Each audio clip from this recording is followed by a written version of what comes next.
Durant l'été 1974, l'Allemagne de l'Ouest, alors coupée en deux par le mur de Berlin, devint le centre du monde. Ce fut un été tumultueux. Mais sur le terrain, l'équipe ouest-allemande, sous la houlette du géant silencieux, Helmut Schön, écrivit un parcours incroyable lors de la Coupe du monde disputée à domicile. Face à une équipe des Pays-Bas charmante et talentueuse, adepte du football total de Johan Cruyff, les Allemands optèrent pour un style de jeu discipliné, précis, mais aussi astucieux et courageux. La victoire, 2-1 en finale à Munich, leur permit non seulement de remporter la prestigieuse coupe, mais aussi d'affirmer une vérité. Le football est un sport de moments décisifs et de mentalité d'acier. Ce moment restera gravé dans les mémoires, un symbole de la ténacité et de la volonté allemande. Mais lorsque les lumières de l'Olympia Stadium s'éteignirent soudainement, lorsque les acclamations de Weltmeister, champion du monde, s'évanouirent dans le passé, les héros de cette année-là retournèrent à la réalité, avec ses aléas. Plus d'un demi-siècle s'est écoulé, le temps est comme un fleuve incessant, important leur jeunesse et laissant des traces de joie, de colère, d'amour et de haine sur leur vie. Certains devinrent de puissants empereurs, d'autres trouvèrent la paix dans un coin de café, et d'autres encore disparurent à jamais, laissant derrière eux d'innombrables regrets. Laissons nos cœurs s'apaiser et écoutons l'histoire du destin des joueurs de la Mannschaft en 1974.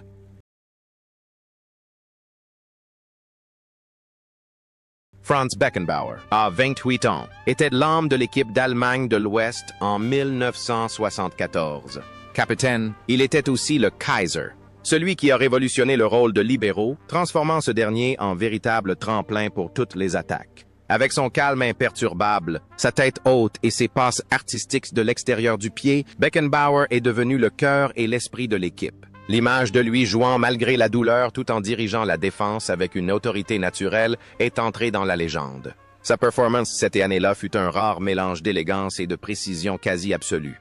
Après l'apogée de 1974, la carrière de Beckenbauer a continué de s'épanouir. Il est parti aux États-Unis pour jouer au New York Cosmos avec le Roi Pelé, déclenchant une véritable frénésie footballistique au pays des étoiles et des rayures. Une fois sa retraite sportive terminée, il a pris les rênes d'une équipe et a accompli ce que seul Mario Zagallo, puis Didier Deschamps, avaient réussi, remporter la Coupe du monde à la fois comme joueur et comme entraîneur en 1990. Ne s'arrêtant pas là, il est devenu un grand manager, l'artisan du succès du Bayern Munich et le principal artisan de l'organisation de la Coupe du monde 2006 en Allemagne. Beckenbauer est souvent comparé à une Lichtgestalt, un être de lumière, dont les mains se transforment en or partout où il les touche.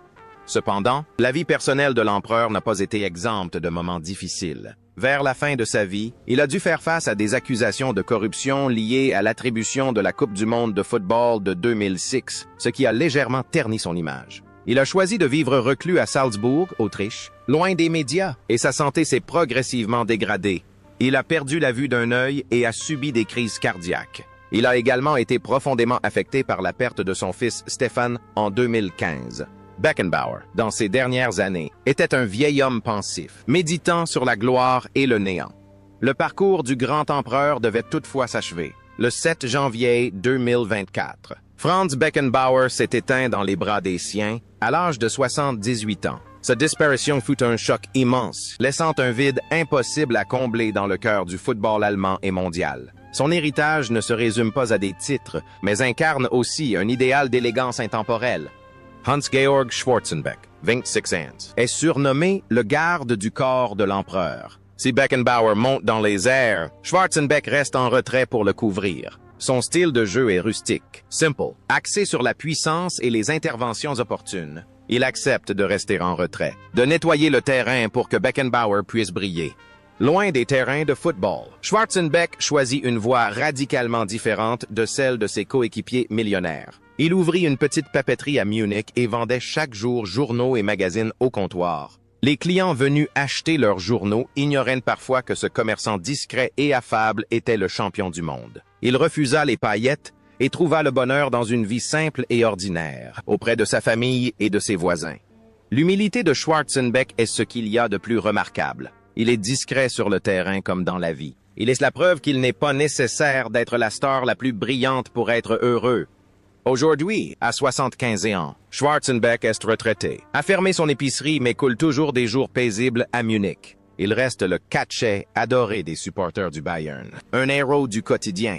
Uli Hoeneß, 22 ans, est un véritable ouragan sur l'aile, doté d'une vitesse fulgurante. Il a obtenu le penalty en finale grâce à une percée audacieuse. Hoeneß incarne la jeunesse, la soif de victoire et un esprit offensif sans concession.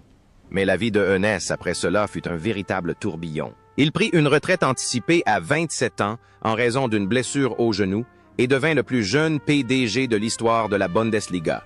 Grâce à son sens aigu des affaires, il transforma le Bayern Munich en un puissant empire financier. En 1982, il survécut miraculeusement à un tragique accident d'avion dont il fut le seul rescapé. Cependant, Et 2014. il fut condamné à une peine de prison pour fraude fiscale.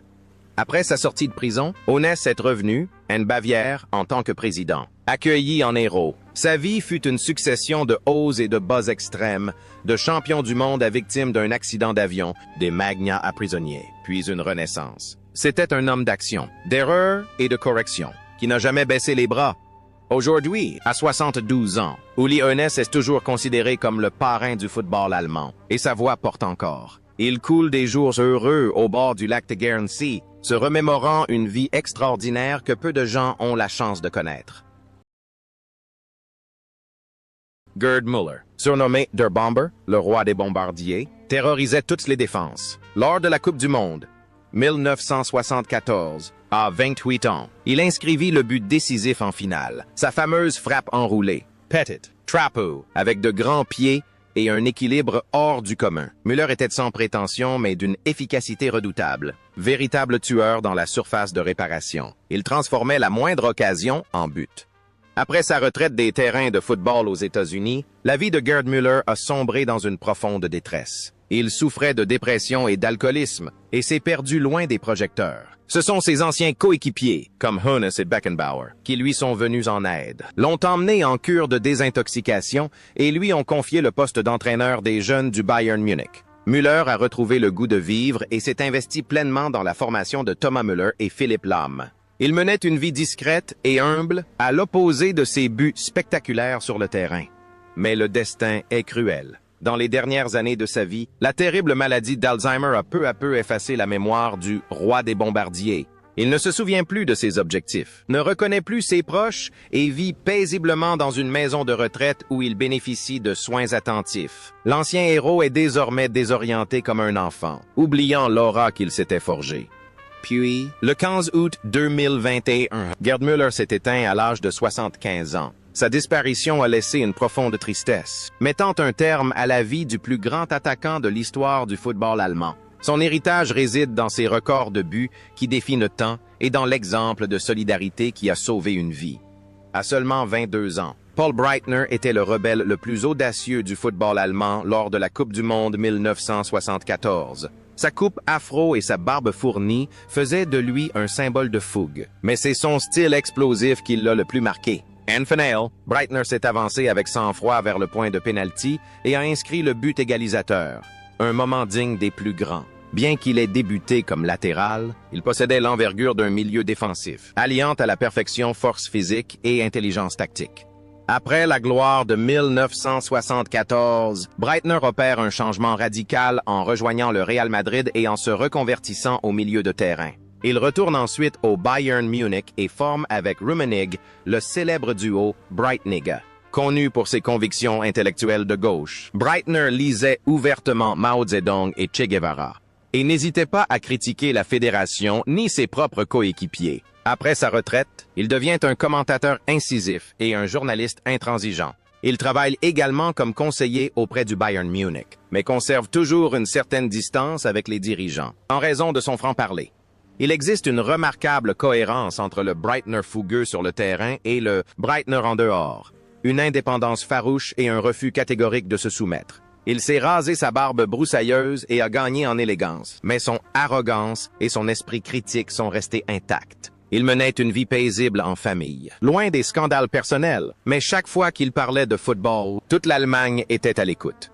Aujourd'hui, à 72 ans, Paul Breitner est toujours en pleine forme et incarne à merveille l'image du Bayern Munich, une véritable légende vivante. Il savoure sa retraite, mais la flamme de l'enthousiasme qui brûle dans les yeux de celui qui fut un rebelle ne semble jamais s'éteindre. Sepp Maier, Die Katze von Anzing, le chat d'Anzing, aborda la Coupe du Monde 1974 au sommet de sa carrière à Trenton. Défenseur hors pair, il instaurait une sérénité absolue grâce à ses réflexes fulgurants et sa maîtrise de la surface de réparation. En finale, c'est Maier qui priva les Pays-Bas d'occasions franches, tenant bon jusqu'à la dernière minute. Ses interventions étaient non seulement précises, mais aussi d'une grande finesse, grâce à un jeu empreint d'improvisation. La carrière de Maier était à son apogée lorsqu'un drame survint.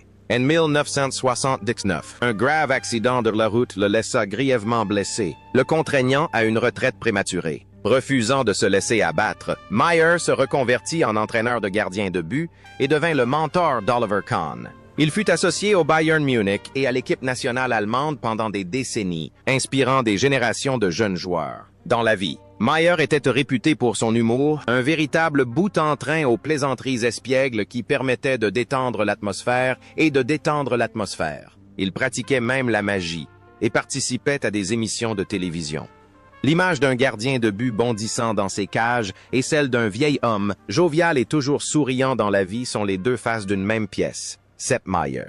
Il a affronté les épreuves avec le sourire, notamment un accident qui a failli lui coûter la vie. Il a vécu une vie optimiste, savourant les joies simples comme une partie de golf ou une promenade avec son chien.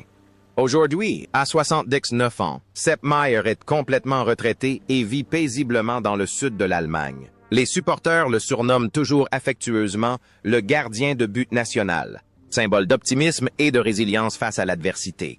Wolfgang Overath, 31 ans, était un meneur de jeu talentueux doté d'un pied gauche exceptionnel. Lors de la Coupe du Monde, 1974, il fut titularisé à la place de Günther Netzer et donna raison à l'entraîneur Schön grâce à son excellente maîtrise du jeu. Overath jouait comme un artiste, insufflant de la douceur à une équipe d'acier. Toute la carrière d'Overath a été consacrée à une seule passion, le FC Cologne. Après sa retraite de joueur, il en a été le président pendant de nombreuses années. Il est également connu pour ses actions caritatives, notamment son fonds de soutien aux sans-abri et aux personnes en difficulté. Overath est un véritable gentleman, poli, aimable et attentionné. Il met sa notoriété au service des plus démunis. Son talent sur le terrain se traduisait par une grande compassion dans la vie. Overath ne se contentait pas de marquer des buts, il insufflait aussi de l'espoir aux plus démunis. Aujourd'hui, à 80 ans, Wolfgang Overath est toujours en bonne santé et poursuit ses activités sociales. Il est un modèle de loyauté et d'humanité, respecté non seulement à Cologne, mais dans toute l'Allemagne. Jürgen Grabowski, 29 ans, est l'un des joueurs allemands les plus techniques. Il a débuté le tournoi sur le banc, mais son talent et sa capacité à terroriser les défenses adverses lui ont permis de disputer les matchs les plus importants.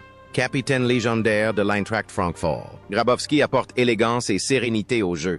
Après avoir pris sa retraite pour cause de blessure, Grabowski a brièvement occupé le poste d'entraîneur intérimaire avant de se retirer rapidement du football professionnel. Il s'est reconverti dans le secteur des assurances et a mené une vie paisible, loin des polémiques. On se souvient de lui comme d'un homme exemplaire, loyal et toujours fidèle à ses engagements. Grabowski consacrait une grande partie de son temps à sa famille et à son club, Frankfurt, où il était vénéré comme une véritable légende. La carrière et la vie de Grabowski étaient aussi paisibles qu'une rivière tranquille, contrastant avec ses dribbles virtuoses sur le terrain. Mais c'est dans cette simplicité qu'il trouvait le bonheur. Cependant, le parcours de cet artiste du football s'est achevé. Le Dix-Mars, 2022. Jürgen Grabowski s'est éteint dans un hôpital de Wiesbaden, à l'âge de 77 ans, après une longue période de dialyse rénale. Sa disparition a plongé l'Eintracht Francfort et le football allemand dans la perte d'une de leurs plus grandes figures, une légende de fidélité. Bertie Vogts, surnommé Der Terrier, 27 ans, incarnait le travail acharné et la ténacité. Sa mission lors de la finale de 1974 était la plus difficile au monde à l'époque. Marqué Johann Cruyff. Et Vogts y parvint. Il effaça l'image de Saint Johann par sa ténacité et sa discipline de fer. Vogts ne jouait pas pour les honneurs, il jouait pour anéantir la créativité de ses adversaires. Après une brillante carrière de joueur au Borussia Mönchengladbach, Vogts s'est consacré à l'entraînement. Il a mené l'équipe d'Allemagne à la victoire à l'Euro 1996, puis a entraîné dans de nombreux pays comme l'Écosse, le Nigeria et l'Azerbaïdjan. La vie de Vogts est un rythme de travail effréné. C'est un homme travailleur, sérieux, discret et parfois perçu comme austère. Il vit simplement, sans ostentation, et cultive l'image du professionnel. Le terrier sur le terrain et Vogts en dehors partageaient une même loyauté et un même dévouement. Il a consacré sa vie au football sans jamais rechercher la gloire. Qu'il ait réussi ou échoué sur le banc de touche, il a toujours gardé la tête haute, car il avait toujours fait de son mieux. Aujourd'hui, à 77 ans, Bertie Vogts a pris sa retraite après des années de voyage. Il apparaît rarement dans les médias, mais demeure un conseiller respecté, un témoin vivant de l'esprit allemand de persévérance. Bernd Holzenbein, Vingt-Houdans, était l'homme qui s'est écroulé dans la surface de réparation lors de la finale, obtenant ainsi le penalty égalisateur pour l'Allemagne. Si les Néerlandais ont toujours considéré cela comme une simulation, les Allemands y ont vu une manœuvre volontaire. Doté d'une grande vitesse et d'un sens du placement exceptionnel, Holzenbein était un joueur redoutable sur l'aile. Après une brillante carrière à Francfort, il est parti jouer aux États-Unis avant de revenir travailler comme vice-président et responsable du recrutement dans son ancien club. Doté d'un flair exceptionnel pour les jeunes talents, il a découvert de nombreux joueurs exceptionnels, comme Uwe Bein et Tony Yeboah. Holzenbein est connu pour son intelligence, son humour et sa capacité à toujours trouver les solutions, comme lorsqu'il a obtenu un penalty il y a quelques années. Jusqu'à ces derniers jours, la vie de Holzenbein était intimement liée au football. Il se rendait encore régulièrement au stade pour suivre son équipe de cœur. Il était un personnage vivant de l'histoire de l'Eintracht Francfort. Cependant, le 15 avril 2024, Bernd Holzenbein s'est éteint à l'âge de 78 ans après une longue lutte contre une grave maladie. Sa disparition a suscité de nombreuses controverses autour de cette figure emblématique du football, mais surtout, un profond respect pour un champion du monde qui a consacré sa vie entière à ce sport. Rainer Bonhoff, le plus jeune joueur du 11 de départ à 22 ans, évoluait comme ailier droit. Son énergie juvénile et sa précision dans les centres étaient remarquables. C'est d'ailleurs lui qui a offert la passe décisive à Gerd Müller pour le but victorieux. Véritable moteur sur son aile, il était infatigable en attaque comme en défense. Bonhoff est le seul joueur allemand à avoir remporté l'Euro à 2 reprises, 1972, 1980. Après sa retraite sportive, il a mené une brillante carrière d'entraîneur en Allemagne et en Écosse. Il est actuellement vice-président du Borussia Mönchengladbach. La vie de Bonhoff est marquée par un dévouement constant, calme et respecté. Il fait preuve d'un grand sens des responsabilités.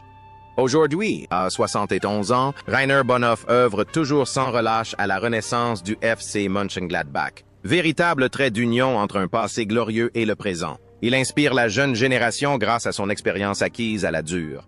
Bernhard Bernd Kollmann, 24 ans, était un joueur polyvalent du FC Cologne. Lors de la Coupe du Monde, 1974, il a disputé 3 matchs et marqué un but. Kollmann était le type de joueur dont tout entraîneur rêvait. Discret mais toujours présent et prêt à se sacrifier pour la stratégie d'ensemble. Son surnom, Kulo, était synonyme de fiabilité. Après une retraite anticipée pour raisons de santé, Kollmann devint agent de joueur et intégra le conseil d'administration du FC Cologne. Il mena une vie plutôt discrète dans sa ville natale. Son fils, Carsten Kollmann, devint plus tard joueur professionnel. Kollmann vécut une vie de famille, soutenant discrètement la carrière de son fils et entretenant de bonnes relations avec ses anciens coéquipiers. Aujourd'hui, à 74 ans, Bernhard Kollmann coule une retraite paisible. Il apparaît rarement en public, satisfait de sa carrière et de sa contribution au football allemand. Dieter Herzog, 27 ans, évoluait au poste d'ailier gauche au Fortuna Düsseldorf. Il a disputé 2 matchs lors de la Coupe du Monde 1974, apportant vitesse et technique. Bien que n'étant pas titulaire indiscutable, sa contribution à la rotation de l'effectif a été essentielle pour préserver la forme physique des joueurs clés. Après sa retraite, Herzog a longtemps travaillé comme recruteur au Bayer Leverkusen. Il a exercé cette fonction discrètement pendant des décennies, contribuant grandement à bâtir les fondations du club. Herzog est méticuleux, patient et possède un excellent sens du détail. Aujourd'hui, à 77 ans, Dieter Herzog reste une figure respectée du monde du recrutement en Allemagne. Il mène une vie simple et profite de sa retraite après des années passées à arpenter les terrains de football à la recherche de jeunes talents. Jupp Heynckes, 29 ans, était un grand attaquant. Mais il a eu la malchance de jouer en même temps que Gerd Müller. Lors de la Coupe du Monde, 1974, il n'a disputé que 2 matchs et n'a pas marqué. Cependant, le talent de Heynckes était indéniable. C'était un attaquant intelligent, technique et d'une précision redoutable. La carrière d'entraîneur de Heynckes fut plus brillante encore que sa carrière de joueur. Il est l'un des plus grands entraîneurs de tous les temps, ayant mené le Bayern Munich à un triplé historique en 2013 et le Real Madrid à la victoire en Ligue des Champions en 1998, surnommé Osram, en poule, car son visage s'empourprait souvent lorsqu'il entraînait. Heynckes était un homme d'une grande gentillesse, sage et profondément humain. Ses joueurs le respectaient comme un père. Aujourd'hui, à 78 ans, Jupp Heynckes coule une retraite paisible dans sa ferme de Schwalmtal, en compagnie de sa femme et de son chien. Il a définitivement tourné le dos au monde tumultueux du football, trouvé la paix et la sérénité au contact de la nature, et achevé un parcours exceptionnel de façon magistrale. Heinz Floh, 26 ans, capitaine de Cologne, était un milieu de terrain technique de très haut niveau. Il a disputé 3 matchs lors de ce tournoi. Floh possédait d'excellentes qualités de dribble et une vision tactique remarquable. Il était le cerveau de Cologne, celui qui apportait de la beauté au jeu. La vie de Floh s'est cependant achevée dans la tragédie et les larmes. Après avoir pris sa retraite suite à une grave blessure contractée lors d'un tacle violent, il a souffert de nombreux problèmes cardiaques. En 2010, il a été victime d'un AVC et est tombé dans un état végétatif pendant 3 ans. Floh a passé ses dernières années dans un silence absolu, alité à l'hôpital, entouré de la douleur de ses proches. Le 15 juin 2013, le cœur de Heinz Floh s'est éteint à l'âge de 65 ans. Sa disparition a été une immense perte, un rappel de la fragilité de la vie humaine. L'héritage de Floh, c'est une touche de douceur et de chaleur que les supporters de Cologne n'oublieront jamais. Herbert Wimmer, 29 ans, surnommé Poumon d'acier, était un joueur infatigable qui suppléait Günter Netzer à Mönchengladbach. Lors de la Coupe du Monde, 1974, il a disputé 2 matchs. Wimmer était un joueur dévoué, qui mettait son ego de côté pour le bien de l'équipe. Après sa retraite, Wimmer a mené une vie très discrète. Il souffrait de problèmes de hanche dus à un surentraînement dans sa jeunesse, mais il a toujours gardé espoir. Il fuyait les médias et profitait de la vie en famille. Aujourd'hui, âgé de 79 ans, Herbert Wimmer vit paisiblement dans sa ville natale. Il incarne à merveille le travailleur acharné qui jette les bases des grandes victoires. Horst Dieter Hüttges, 31 ans, surnommé Eisenfuss, jambes de fer, est une légende du Werder Brême, célèbre pour son style de jeu rugueux et intransigeant. Lors de la Coupe du Monde, 1974, il n'a disputé qu'un seul match, mais son influence dans le vestiaire fut considérable. Après sa carrière, Hüttges devint homme d'affaires et entraîneur d'amateurs. Dans ses dernières années, il lutta contre la démence dans une maison de retraite. L'ancien défenseur oublia peu à peu son glorieux passé. Le 22 juin 2023, Horst Dieter Hüttges s'est éteint à l'âge de 79 ans. Sa disparition a plongé les supporters du Werder Brême et l'équipe d'Allemagne dans le deuil, mettant fin à la vie d'un véritable guerrier.